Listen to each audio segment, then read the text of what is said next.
బులెటిన్లో breaking news చూస్తున్నాం. Akkineni నాగార్జునపై Madhapur police స్టేషన్లో కంప్లైంట్ చేశారు. తొమ్మిడికుంట చెరువు కబ్జా చేసి ఎన్ కన్వెన్షన్ నిర్మించారని పోలీసులకు ఫిర్యాదు అందింది. మాదాపూర్ పోలీసులకు ఫిర్యాదు చేశారు జనం కోసం అధ్యక్షుడు కసిరెడ్డి భాస్కర్ రెడ్డి. నాగార్జునపై క్రిమినల్ కేసు నమోదు చేయాలని భాస్కర్ రెడ్డి పోలీసులను కోరారు. లీగల్ ఒపీనియన్కు పంపించారు మాదాపూర్ పోలీసులు. నాగార్జునకు చెందిన ఎన్ కన్వెన్షన్ను ఇటీవలే కూల్చివేసిన విషయం తెలిసిందే. చెరువును కబ్జా చేసి ఎన్ కన్వెన్షన్ నిర్మించారని హైడ్రా దాన్ని కూల్చివేసింది.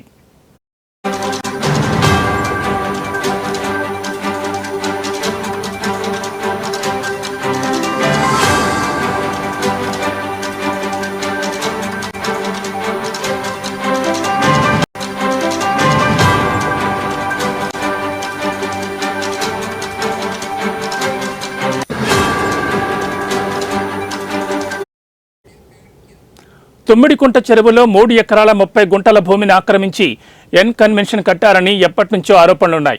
కాగా దానిపై హైడ్రాకు మరోసారి ఫిర్యాదులు అందాయి. ఈ ఫిర్యాదులు పరిశీలించిన హైడ్రా కమిషనర్ రంగనాథ్ చెరువు ఆక్రమణకు గురైనట్లు నిర్ధారించి కూల్చివేతలకు ఆదేశాలు ఇచ్చారు.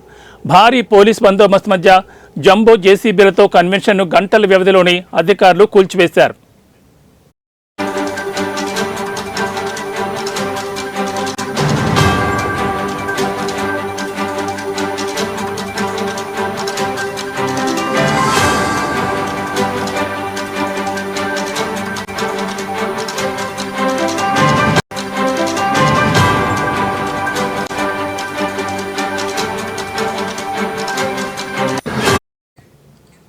కాగా దీనిపై నాగార్జున స్పందిస్తూ ఆ భూమి పట్టా భూమి అని, ఒక్క అంగుళం ట్యాంక్ ప్లాన్ కూడా ఆక్రమణకు గురి కాలేదన్నారు. ప్రైవేటు స్థలంలో నిర్మించిన భవనం ఇదని, కూల్చివేత కోసం గతంలో ఇచ్చిన అక్రమ నోటీసుపై స్టే కూడా మంజూరు చేసినట్లు నాగార్జున తెలిపారు. తాజాగా ఇప్పుడు మరోసారి నాగ్పై పోలీస్ స్టేషన్లో ఫిర్యాదు చేశారు కసిరెడ్డి భాస్కర్ రెడ్డి.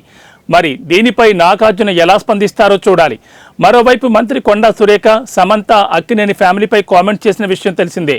దీంతో కొండా సురేఖపై నాగ్ లీగల్ యాక్షన్కు సిద్ధమయ్యారు.